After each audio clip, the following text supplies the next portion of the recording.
결정적 발달의 시기에는 아주 폭발적으로 성장하는 게 보이게 되죠. 결정적 발달의 시기를 놓치지 않고 아이에게 필요한 것을 제공해 주시면 굉장히 도움이 많이 될 거라고 생각이 듭니다. 기분대로 아이를 키우지 않겠습니다. 유쾌한 밤!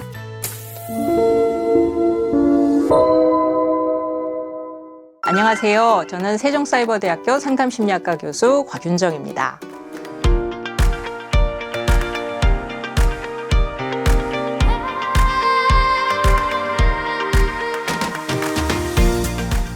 이미 많은 분들이 보셨겠지만 이제 기분대로 아이를 키우지 않겠습니다. 우리 제목부터 우리를 반성하게 하는. 하지만 정말 뇌과학 이론에 근거한 그 자녀 양육 지침서를 써내셨어요. 그 아이의 뇌를 좀 이해하면 육아에 한결 너그러워질까요, 교수님? 아무래도 그렇게 되지 않을까. 저도 사실은 이 기분대로 아이를 키우지 않겠습니다라는 제목이 저한테는 고해성사와 같은 겁니다. 이게 우리 부모님들께 위로가 될지는 모르겠지만 공부를 하면서도 저도 실수를 계속해서 반복했고 아이에게 미안한 마음도 가지고 키웠고 사실은 자녀를 사랑하는 만큼 마음이 급할 수밖에 없어요. 아이가 보이는 조그마한 변화라도 엄마 마음에는 되게 안타깝거나 어떻게 도와줘야 되는 건 아닐까? 내가 뭘 해줘야 되는 거 아닐까?라고 하면서 조급해지죠. 근데 이제 그러한 발달의 양상이라든지 변화가 이루어지는 이유에 대해서 뇌과학에 근거해서 엄마들이 혹은 아빠들이 잘 이해를 하신다면 아이를 조금 더 너그럽게 봐줄 수 있고 기다릴 수 있고 그러다 보면 그 육아에 있어서 아이가 보이는 육아를 하게 되겠죠. 그러면서 급하지 않고 불안하지 않은 육아. 그래서 아이와 편안하게 소통할 수 있는 육아가 된다고 생각이 듭니다. 아이들이 성장하는데 꼭 기억해야 할 영역별 또는 시기별 그 뇌 발달 단계라고 할까요? 좀 설명을 해주시면 좋을 것 같은데요. 출생부터 이제 초등학교 들어가기 직전까지를 많이 다루게 되는데요. 그 시기가 여러 가지 발달에 있어서 결정적 시기하고 관련이 있기 때문이에요. 근데 결정적 시기라고 하는 것은 이제 가장 잘 발달할 수 있는 시기라는 거죠. 창문을 활짝 열어놓은 상태다. 이렇게 저는 비유를 많이 해요. 창문을 활짝 열어놓으면 공기 순환도 잘 되고 금방금방 좋아지죠. 자, 그런 것처럼 굉장히 잘 발달할 수 있는 토대가 되는 시기이기도 합니다. 그런데 이제 생애 초반기에 결정적 발달의 시기가 영역별로 다 종합적으로 와요.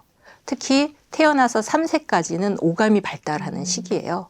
근데 오감이 발달하면서 특히 애착 혹은 이제 정서 발달의 결정적 시기입니다. 그러니까 애착이라고 하는 것은 양육자하고 자녀 간의 친밀감, 애정, 뭐 끈끈함, 유대감 뭐 이런 것이었죠. 태어나서 만 3세까지 아이와 애착 관계를 잘 형성하고 아이에게 안정적인 정서 발달을 도와주는 것이 이후의 사회성이라든지 이런 관계에도 굉장히 중요한 영향을 미치게 됩니다. 그 다음에는 이제 3세 이후부터는 이제 인지적인 발달. 5살까지는 인지적인 발달하고 관련이 있어서 이때 아이들이 아주 폭발적으로 성장하는 게 보이게 되죠. 언어 발달은 5세부터 열리기 시작해서 이때부터는 아이들이 아주 어휘가 늘어나는 속도가 눈에 보이게 됩니다. 그래서 이러한 발달의 양상들을 영역별로 설명을 드렸는데 이 결정적 발달의 시기에는 그만큼 쉽게 배우고 배운 거를 잘 잊지 않죠. 그래서 이 결정적 발달의 시기를 놓치지 않고 아이에게 필요한 것을 제공해 주시면 굉장히 도움이 많이 될 거라고 생각이 듭니다. 아이들이 조금 천천히 발달하는 아이들이 있어요. 우리가 생김새가 다 다르듯이 뇌 모양도 다 다르거든요. 그러니까 발달의 양상 혹은 발달의 영역들이 사람마다 다 다를 수밖에 없어요. 근데 이게 사람마다 다 다른데 동일한 방법으로 가르치고 동일한 속도를 요구할 수는 없겠죠.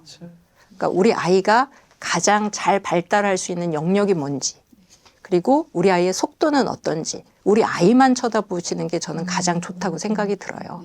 옆집 아이가 4살 때 자기 이름 글씨 쓰는 거 보고 저희 아이한테도 아 이제 한글을 배워야 되는구나. 자기 한글 이름을 써야 되는구나 막 이러면서 가르쳤던 기억이 나거든요. 사실 그렇게 할 필요가 없었던 건데 아이가 재미있어 하기 시작하는 부분부터 천천히 시작하는 거를 저는 추천을 드리거든요.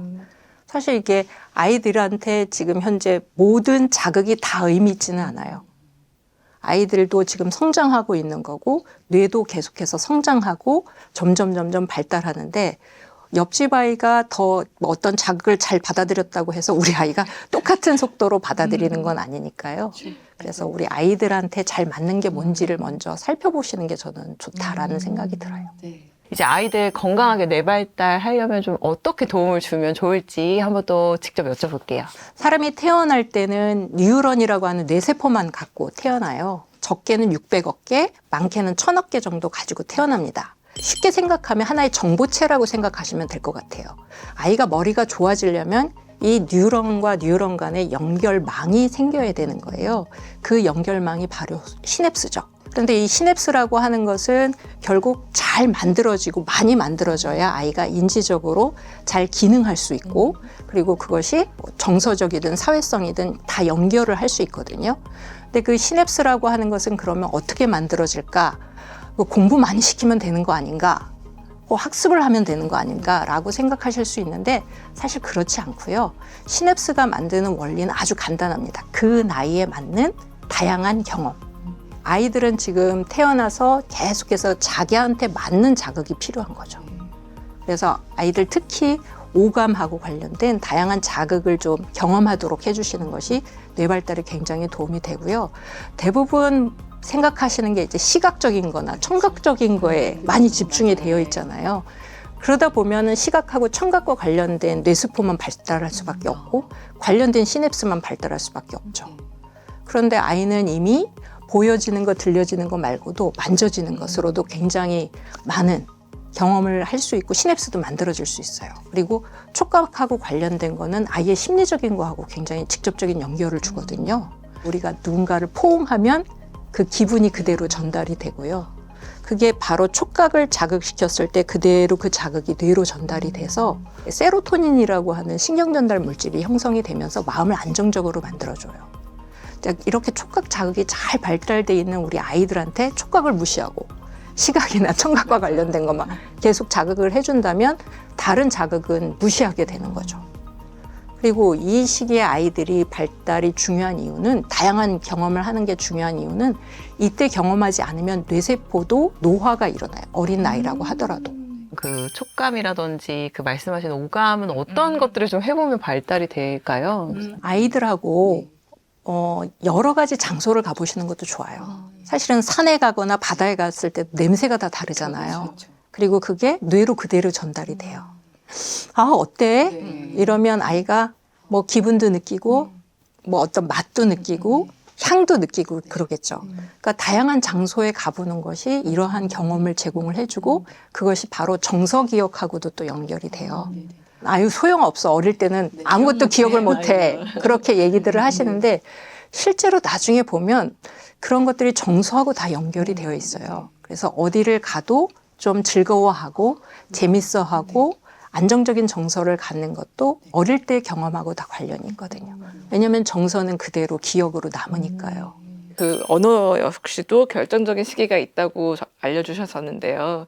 애들 요즘 걱정되는 게 코로나 때문에 마스크 쓰고 다니니까 인지 언어 발달 굉장히 어렵다고들 많이 느끼고 계시거든요. 어떻게 해야 될까요, 이 아이들? 실제로 코로나 겪었던 코로나 둥이들이 언어적인 어휘수라든지 어휘하고 관련되어 있는 인지적인 기억력이라든지 이런 것들이 그 이전에 아이들에 비해서 많이 떨어진다는 통계적인 자료들도 저도 많이 보거든요. 언어 발달의 결정적 시기가 만 5세부터 서서히 열리기 시작하는데 사실 이때는 어떤 기능이 가장 좋으냐면 듣는 거예요. 아이들이 집에 갇히기 시작하면서 듣는 자극이 한정되기 시작했죠. 그리고 엄마하고도 사실은 이야기하는 것도 한계가 있잖아요. 그러면 아이들한테 노출되는 건 결국 스마트폰이나 매체잖아요.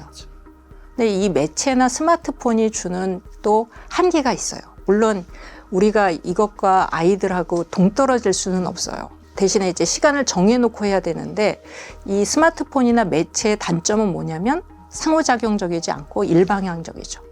근데 아이들이 듣는 기능 발달하지만 듣고 나서 그걸 다시 말을 해야 되잖아요. 근데 말을 했을 때 반응이 없죠. 그러면 아이가 어휘가 발달할 수가 없어요. 그래서 아이들의 어휘라든지 언어 발달은 결국은 상호적인 거예요. 혹시 이제 요즘에 언어 발달 너무 다들 고민이 많으시니까 혹시 좀 더 도움이 될 만한 좀 정보들 있으시면 알려주시면 좋을 것 같거든요. 예. 그러니까 우리 아이가 말문이 안 트이거나 혹은 어휘수가 좀 다른 아이들에 비해서 떨어진다라고 생각하셔서 제 생각에 학습 자료를 많이 준비하시는 것 같아요. 근데 가장 가까운 사람들의 목소리와 그 목소리에 대해서 아이가 익히고 반응을 보이는 것에 대해서 같이 상호작용을 하는 게 가장 필요하고 가장 효과가 크다고 합니다. 그래서 아이들한테 어떤 언어적인 학습에 대해서 안내를 해주실 땐 아이가 이해할 만한 수준의 적정 단어들을 사용하시는 게 좋을 것 같아요. 그걸 이제 베이비 토크하고 패런티즈라고 하는 걸로 구분이 되는데요. 베이비 토크는 정말 아이들 말대로 쓰는 거예요. 뿌뿌빠빠뿡 뭐 이런 식으로. 근데 그런 거는 아이가 집중을 하게 하는 데는 도움이 돼요. 아이들 소리를 내는 거니까요. 근데 아이들의 언어 발달에 도움이 되는 거는 패런티즈예요. 패런티즈는 부모가 아이의 수준에 맞춰서 아이에게 필요한 어휘를 제공을 해주는 거죠. 그러니까 깎아줄까? 맘마?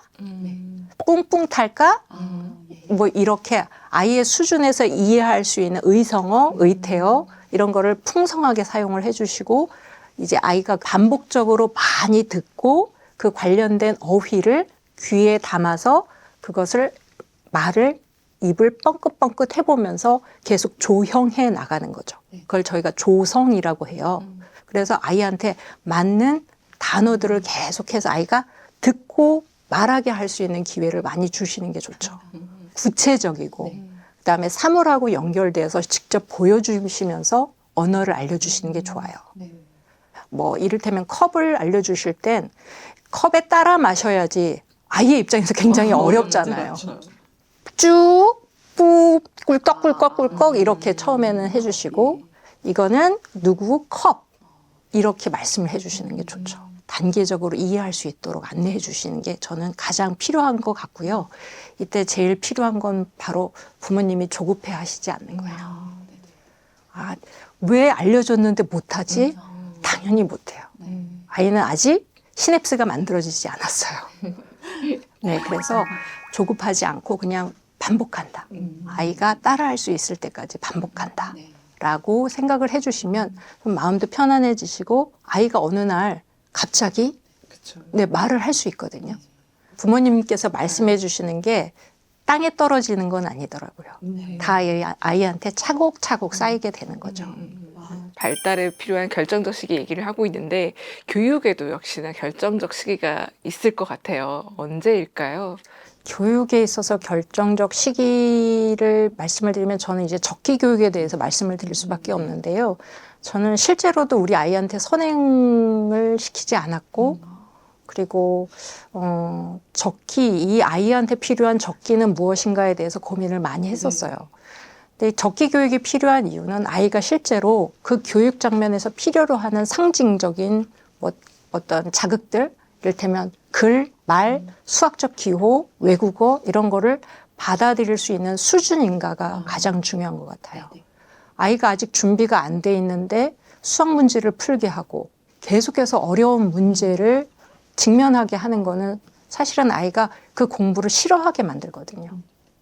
그래서 아이가 좀 재밌어 할 만한 거를 중심으로 해서 처음에는 이제 그림으로 시작을 해주시는 게 좋고요. 저는 그 시기가 이제 만 5세 이상 되었을 때부터 천천히 하시는 게 좋지 않을까라고 생각이 들어요. 언어와 관련된 것을 말씀을 드렸는데요. 사실은 이제 인간이 지능을 갖게 된 이유도 언어를 갖게 되면서부터거든요. 언어를 안 가지면 지능도 없어요. 실제로 동물들이 한정된 지능을 갖는 이유는 언어를 안 갖고 있기 때문이에요. 우리가 언어를 갖게 되면서 실제로 아주 추상적인 말들이라든지 혹은 이제 어떤 문장을 이해를 하게 됐거든요.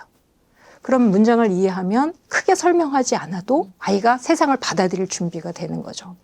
그러니까 이런 언어적으로 좀 잘 이해할 수 있는 수준이 되기 전에 일단 학습지부터 풀거나 아니면은 아이들한테 학습 매체에 노출시키는 것은 오히려 스트레스가 될 수 있다고 생각이 들어요.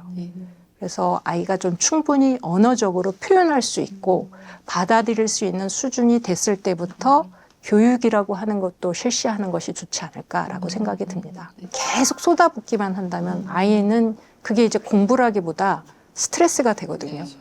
사실 제가 만나는 아이들 중에는 머리 좋고 똑똑한 부모님들 자녀이지만 그걸 내가 쫓아가지 못한다. 부모님의 기대만큼 못한다라고 하는 어떤 이 심리적인 스트레스를 겪고 있는 아이들을 더 많이 만났어요. 어릴 때부터 갖게 되는 기대감, 주변의 압박, 압력 이런 거를 아이들이 모르는 게 아니거든요.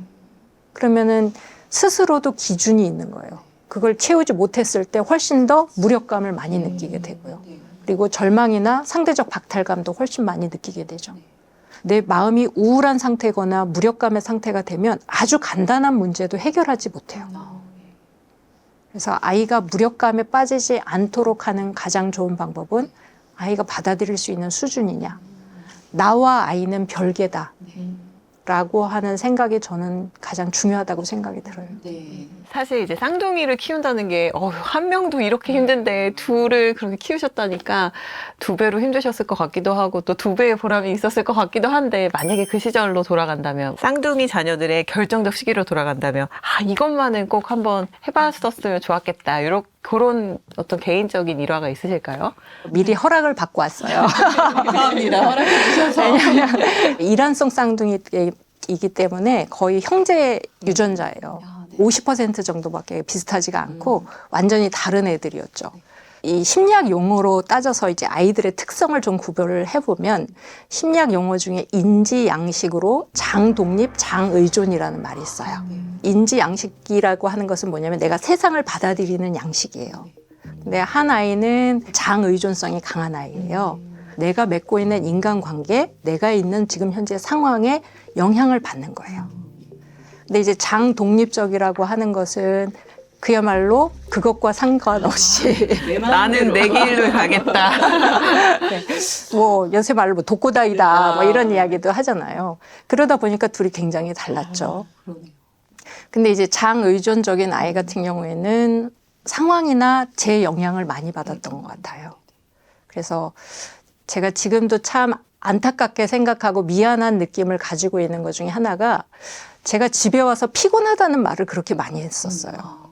피곤하죠. 정말 얼마나 힘드셨겠어요. 일하시고 공부하시고. 맞아요. 아이 피곤해. 아우 엄마 너무 피곤하다. 이런 말을 굉장히 자주 했던 것 같아요.